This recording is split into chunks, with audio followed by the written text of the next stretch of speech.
Our objective is to put out a good product so that you can be proud, and we represent Des Moines, and we represent who you are as people and what Iowa is. This is the Hometown Hoops Podcast with Drake Men's Basketball and your host, Michael Admire.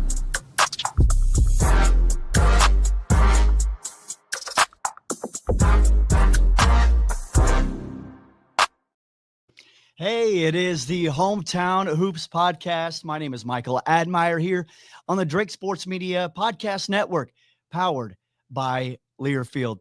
Coming up, we'll be joined by assistant coach Connor Wheeler, the last of the coaching staff to join us here on the podcast. He's been hard to lock down, but hey, we finally got him. All right, Drake, coming off an absolute thriller in Kansas City, 73-70 overtime win. And really, you couldn't write a more perfect script. It's Bennett Sturts from Liberty, Missouri, hitting the game winner in the final seconds. Of course, we're going to talk more on that here in just a second. But, first off, I just want to send out a sincere thank you to everyone for joining us once again on this Friday. It was so nice hearing from several Drake fans and family members and friends during the pregame gathering at the Power and Light District. Had several people stop me and say that they're tuning in and enjoying the conversations that we have here, and that means a lot. Helping everyone kind of get to know this team and coaching staff because something clearly special is happening right now. And I can promise you one thing: you can rest assured we will not mistake Ben Jacobson for Ben McCollum on this podcast. But seriously, thanks to everyone that stopped me, said something. It adds a little special personal layer to each one of these episodes. So kind of with that, with Christmas coming up next week, of course, happy holidays, Merry Christmas to everyone. We are going to be kind of adjusting some stuff next week. It's going to throw the timing off a little bit. I've gotten confirmation from Adam Emenecker that we're going to be doing an Missouri Valley Conference preview at some point. That might come after the Belmont game, however. So we'll be a couple games in, and then we'll preview the Missouri Valley Conference. But it's always a pleasure to have Adam Emenecker on here. Does such a great job on the television side, and he's also going to be joining me on the radio side in Chicago for the New Year's Day game at UIC. So we'll get a chance to catch up, talk a little MVC hoops, and then we'll be on the call come January 1st. So be on the lookout for that. And then once the new year hits, we'll get back into a little bit better rhythm. All right. So again, Drake beats Kansas State to be one of here. Let's just play the video as we roll, because this is just epic. Drake beats Kansas State, now one of 4 unbeaten teams in all of college basketball. The other 3 unbeaten teams reside in the SEC. It is the second best start in program history. The previous best was the 2020-21 season, and that was during the pandemic time. So, a little bit different, flavor to that one as well. Bulldogs started that season 18-0. That also included a win at Kansas State in the Little Apple Classic. So, all right, maybe starting to see some similarities here.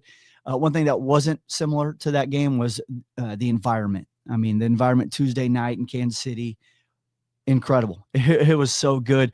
That was as good as it gets for a non-conference game that I've seen. I'm actually going to give you my top 5 road games here in just a second that I've been a part of. And if you haven't seen this, Brian Harden mentioned this on social media last night. The NCAA has switched the classification for that game from a neutral site to a true road game. So Bulldogs now 2-0 in road games, including a Big 12 road win. And there are also 3 neutral site victories over an SEC school and an ACC school. So kind of with all that, it did get me thinking about the best road environments Drake has played in since 2018, since I've been around. So I made a list. The first one, I forgot to pull up one of the photos here. So the first one was our 5th one, number 5. Drum roll. drum roll here. This is just more of a honorary announcement for number 5. Really, every game at Northern Iowa is tough with that in-state rivalry.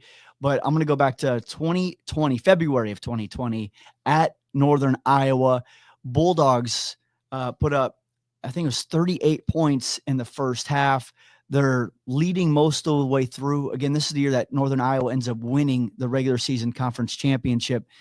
So fan base is fired up there. And then eventually AJ Green knocks down some big shots late, and the Bulldogs fall 83-73. And anybody that's been up to the McLeod Center, especially over the last 6-7 years, when Drake and you and I get together, man, there have been some great atmospheres up there, and credit to the Northern Iowa fans for making that such a hostile environment. All right, number 4, I do have a photo. Number 4 right there, Indiana State last year, sold out, blackout inside the Holman Center. Of course, Indiana State, I think they were in the top 25 at that point, and they absolutely blitzed the Bulldogs to begin that game. Tucker DeVries goes out with an injury, comes back late in the first half.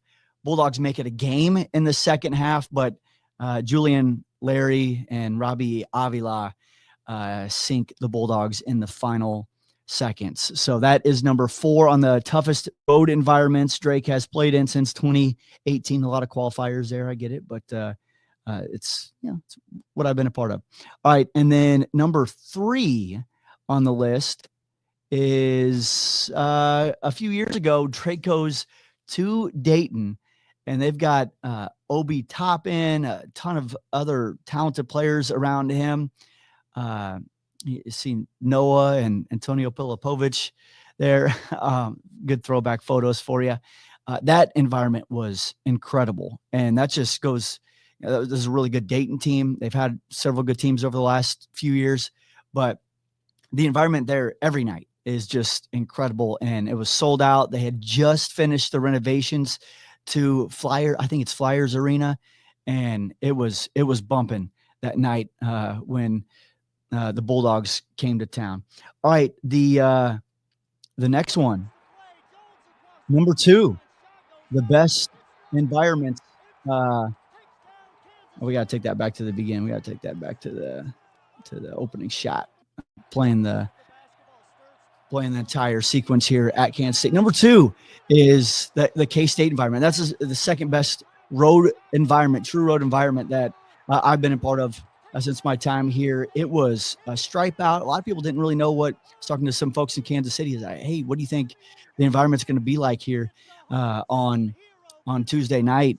We're talking about shoot around on Monday night, and they were a little uncertain just because of everything happening within the Kansas State program right now and how the fan base would react to them. And boy, did they turn out, and they got going loud during that run late in the first half, all throughout the second half. You hear the big roar of the crowd after Coleman Hawkins knocks down the 3. Talked to Bennett Sturts after the game, and he admitted that the crowd kind of got to them at one point. And once they were kind of able to work through that, come out with a 73-70 win. The toughest road environment Drake has played in my time here.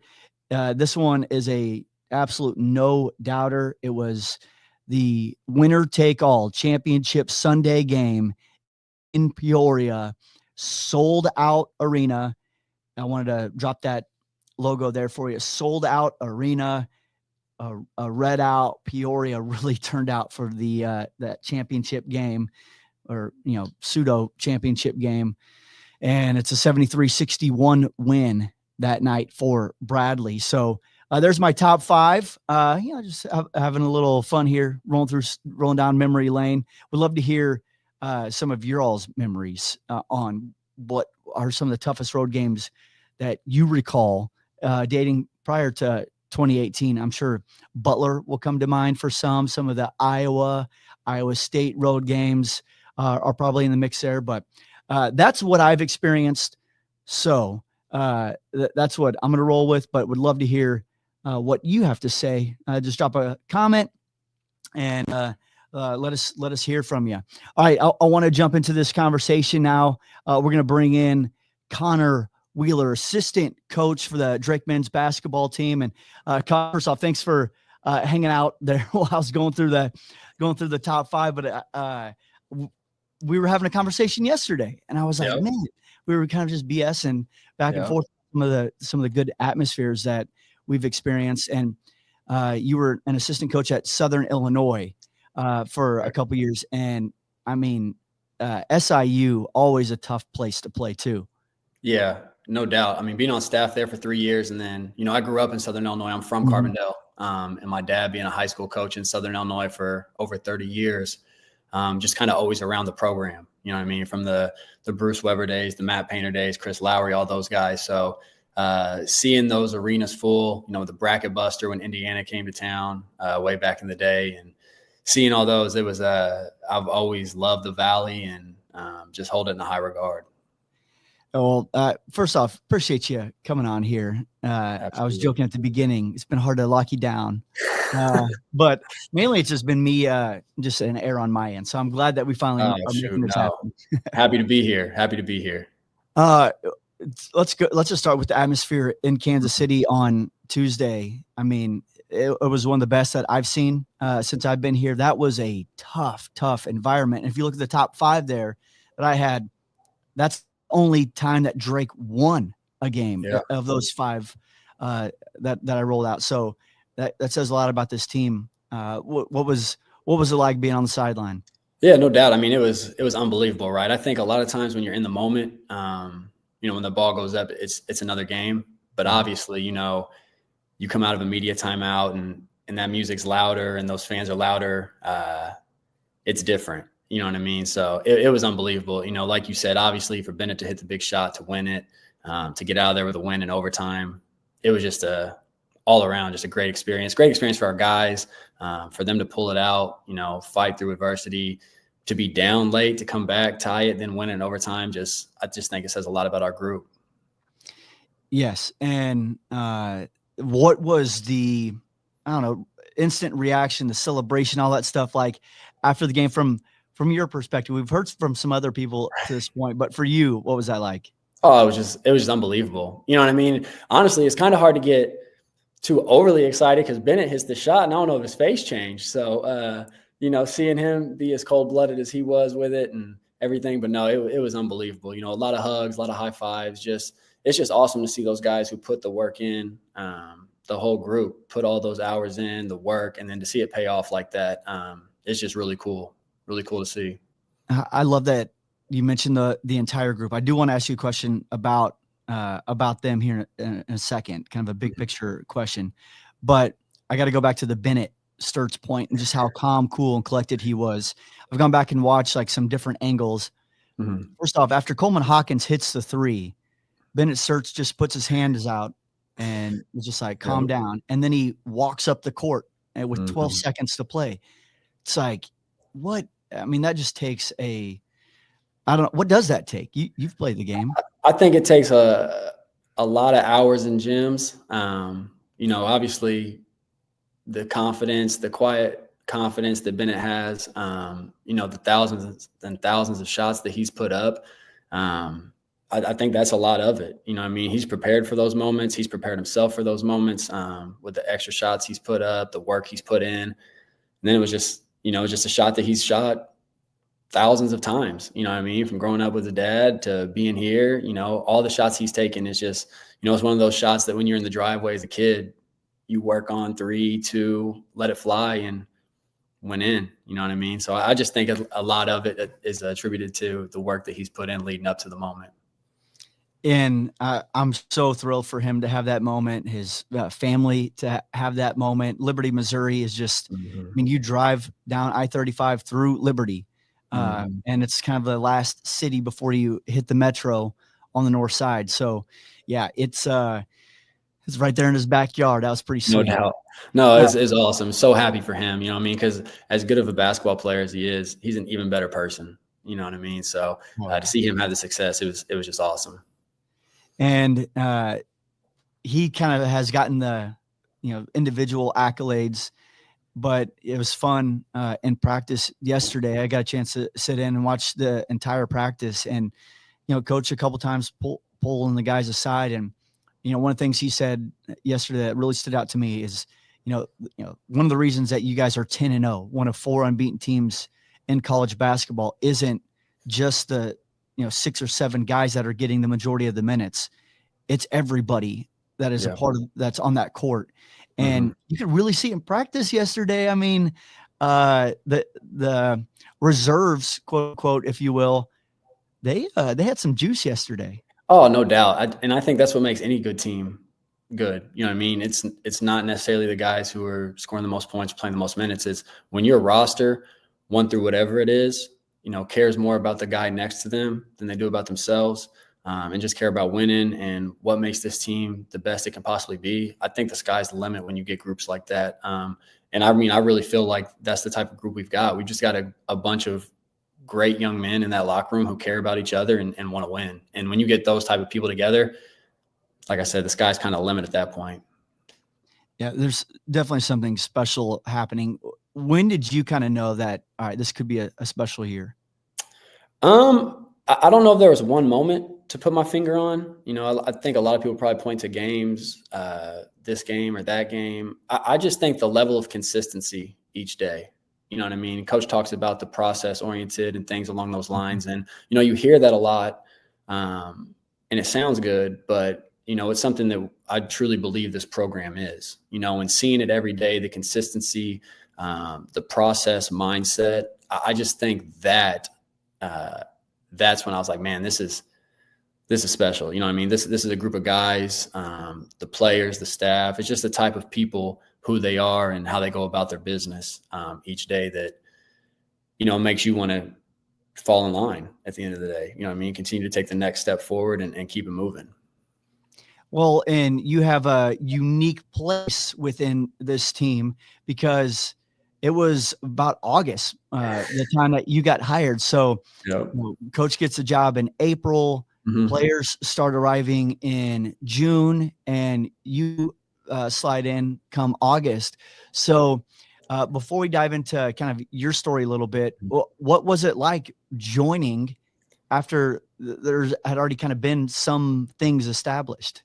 Right. No, that's a great question. I think a big piece of it was just kind of, trying to observe as much as I could early, and kind of pick the spots of where, okay, this is how this is going. This is how that's going without asking too many questions. And, just kind of seeing how things ran. And that was probably the biggest thing for me. You know what I mean? But it was awesome. It's been unbelievable. I knew coming in that the type of people I was going to be around. Obviously you hear things about the guys, but then getting to be around them, it's everything you hear and more. So it's been unbelievable. It's been a great experience to this point. Well, and even though you were, a month or two behind everybody else getting here, boy, have you slid in and found your role and your voice. It was great sitting in the scout yesterday. You're on the Green Bay scout and speaking with confidence and just really breaking down each individual player. It was fun to watch. I mean, that's a skill that you have. No, I appreciate that. I appreciate it. And you're used to rolling with the punches. So let's get into your background a little bit and what has led you to Des Moines and to Drake. You grow up in the southern part of Illinois, Carbondale native. Went to Carbondale and DuQuoin High School. Is that right? Yeah. So I actually was in Carbondale for 3 years and graduated from DuQuoin. So I grew up, my dad coached at DuQuoin for a long time. He's the all-time winningest coach there. So I kind of grew up there, have family there, and then was in Carbondale my first 3 years. And during my senior year, moved back to DuQuoin and graduated from DuQuoin with some family. And graduated from there. But Carbondale, Illinois, that's home. So that's home. Okay, this is an aside. How are you doing with the blue and white now? I love it. I absolutely love it. No, I mean, shoot, I love the blue and white. Love Drake, love Des Moines. So it's beautiful. It's beautiful. I think there's always been mutual respect between the two programs. No, absolutely. I think you say that. I know there's always rivalries and stuff, but I think you'd say that about Bradley and Northern Iowa and Indiana State. Really, this conference, there's a lot of respect that goes around But it is, moving within the conference. No, Absolutely. your story's cool, man. It might not have been cool in the moment for you, but you're enter the college world, you're playing ball, but you end up at 4 different schools. Yeah. One school has 2 stops. You're at John A. Logan there in Carbondale for a couple different stops, and mainly it was injuries that had you bouncing around. Yeah. I mean, where would you even, when you start thinking about your college career, where do you start? I think the biggest thing I start with is I wouldn't change anything, but I wouldn't recommend it to anybody. It's definitely not what I would recommend, or shoot, I didn't necessarily want to do it in the moment. It just, like you said, with injuries and everything. So, no, I started my career, came out of high school, went to Illinois Wesleyan, which is a Division III in Bloomington. So my senior year, going into my senior year, is kind of when I started to deal with shin splints, or what I thought was shin splints, and ended up being stress fractures in my shin. So didn't get to play my senior year, that AAU summer. It all kind of got shut down there. Went to Illinois Wesleyan, got there, hadn't healed. So ended up taking a medical red shirt at Illinois Wesleyan, had to sit that year. But was fortunate enough to be a part of a Final Four team at the Division III level with great people. To this day, some of my best friends that I played with there, unbelievable coaches, Coach Rose, still coaching up there, having a lot of success. Had that situation, so I redshirted. Honestly, that was probably the only one where I was like, man, I've got a year back. I'm healthy. Decided to go back to John A. Logan Junior College because I had aspirations of playing at a higher level. And obviously in Division III, there's not athletic scholarship. So from that standpoint as well. So went back to John A. Logan. Finally had a healthy year, played well, had some success, was under Kyle Smith-Peters, who's an assistant at Mizzou now, who to this day, someone I talk to, once a week. He's one of the biggest mentors in my life. Just an unbelievable person. Got to play for him, had a good year, and could have came back for a second year, but actually decided to go to Central Missouri so I could have 3 years to play somewhere. You know what I mean? I wanted to be able to get somewhere, have 3, and play right away, and got out there, and it was kind of the same situation. Shin started to act up again, kind of got that achy feeling, but wanted to push through him. Being a new guy, was fighting for playing time and fighting for a spot in the starting rotation, everything like that. So come to find out, ended up being stress fractures again. So I had to take another medical red shirt, but was able to be a part of a national championship team at the Division II level. Coach Anderson got the Mizzou job that spring, moved on to Missouri. I had full intentions of coming back and staying at Central Missouri.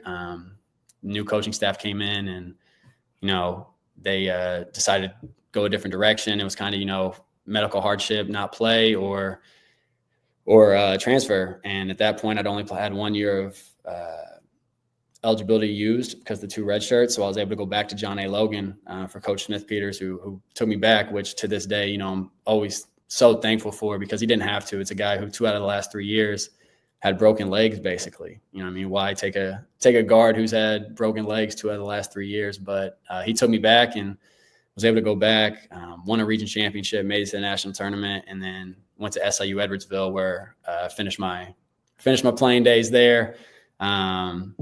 And yeah, that's kind of the rundown of the playing career, which is all over the map, covered a lot of areas, but it allowed me to meet unbelievable people, have great mentors in my life. Like I mentioned, Coach Smith-Peters, to this day, someone I talk to once a week, twice a week, or even more. So unbelievable people in my life because of it. Wouldn't recommend it to anybody. Not something that I would necessarily want to do, but I also wouldn't change it. How much did that journey shape the fact that you wanted to be a coach?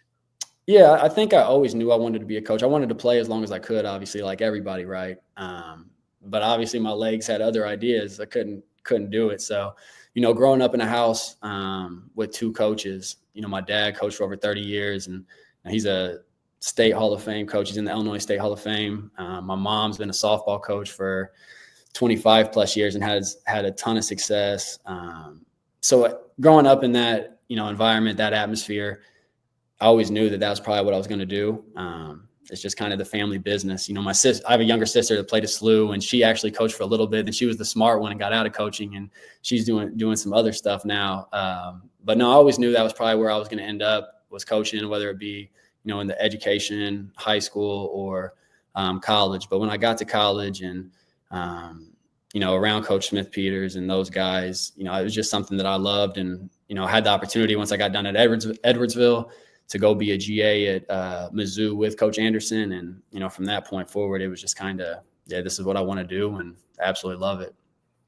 Yeah. Your stops along the way too in coaching. I mean, GA at Mizzou, then you're at Southern Miss. Wow. Yeah. I'm blanking on the head coach during that Coach time. Sadler, Doc Sadler, Sadler, yes. Yep. Yeah. One of the best human beings out there. He's just an unbelievable guy. Great coach. Yeah. At Iowa State for a while. He's now still at Nebraska, correct? So he's at Kansas now. Yeah. He was a head coach in Nebraska for a little bit. Was a head coach at UTEP. Then he was on staff at Iowa State. Went from there. I believe he went from there to the head coach of Southern Miss. Then he went to Nebraska with Coach Hoiberg, and now he's on staff at Kansas. But again, another guy who I still talk to this day, who's just an unbelievable coach, but an even better person. And he's, you know, kind of, from what I remember, when he was at Iowa State, he was kind of the defensive coordinator almost. Right. Is that kind of his MO, the defensive guy? Oh yeah, Coach Sadler. He is a big defensive guy. Keep the ball out of the paint. That's his thing. That's his KOP. thing to this day. Oh man, big time KOP. Yeah, absolutely.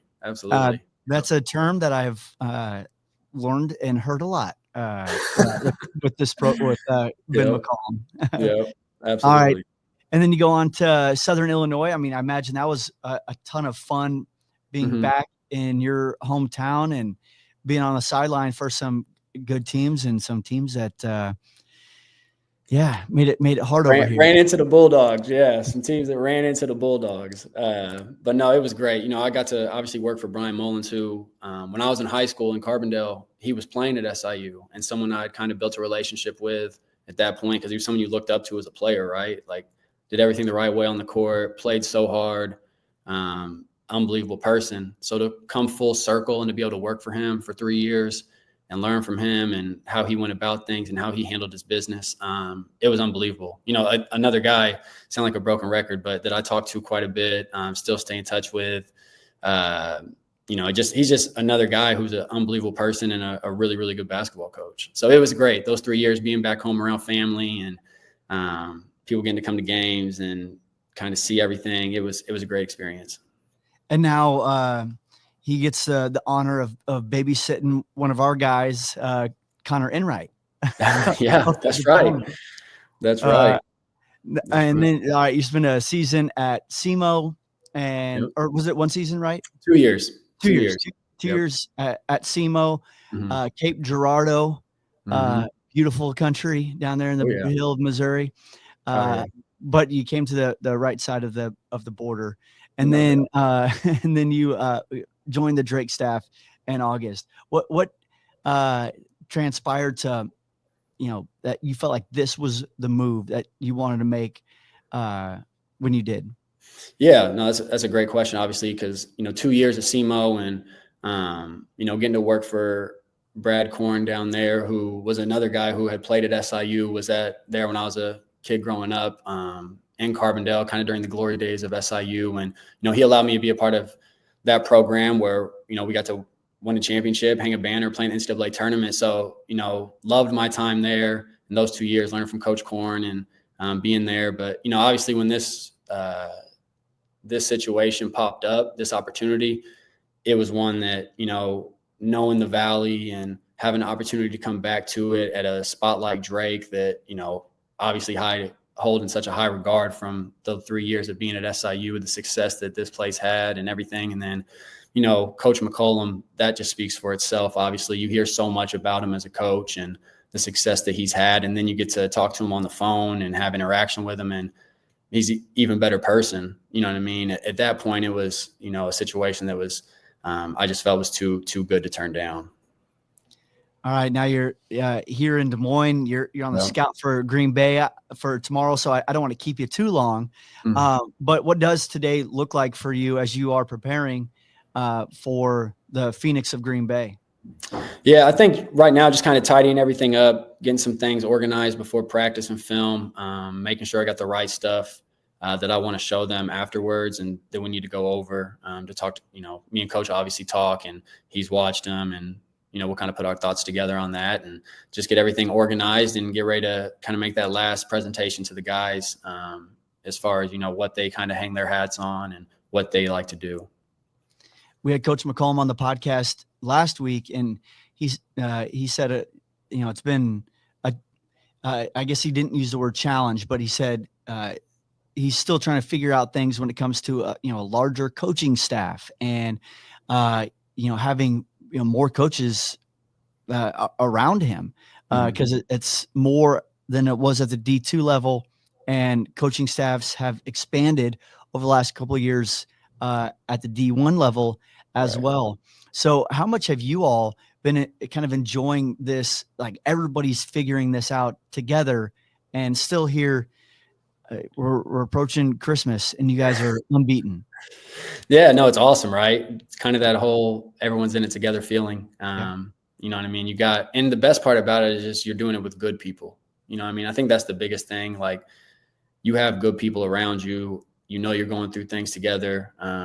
Everyone can help everyone in some specific way, whether it's, guys that know Coach well, who have been with him for a while, and it's my first year being with him.